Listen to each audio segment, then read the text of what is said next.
kena chicken pox. Rasa macam kurang cantik.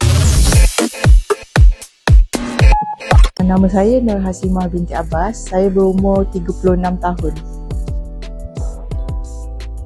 First saya datang sini sebab saya mengalami parut chicken pox lah. Bila saya jumpa orang tu macam tak confident. Jadi saya memang mencari untuk buat rawatan kulit lah. Yang paling ketara kat sini lah. Lepas tu kat tepi-tepi sini semua memang dahi semua lah. Memang banyak lah satu muka. Orang sekeliling cuma ada orang cakap, oh kenapa macam ni, kenapa kan. Jadi cakap lah sebab kena chicken pox. Kita punya confident level tu yang tak ada. Rasa macam kurang cantik.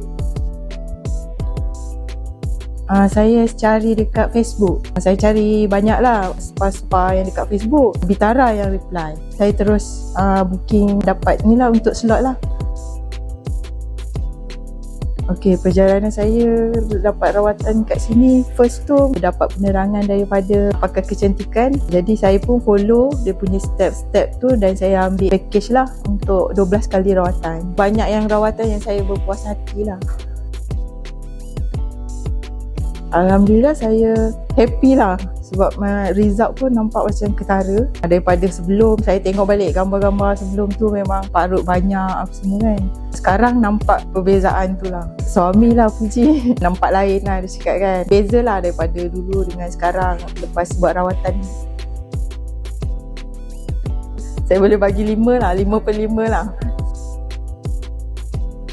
Pesanan saya, buatlah rawatan, carilah spa yang bersesuaian dan buatlah rawatan susulan. Memang penting lah sebenarnya rawatan untuk kulit ni. Lagi-lagi muka kan, sebab macam kita nak jumpa orang tu memang kalau muka kita cantik, bersih tu lebih confident.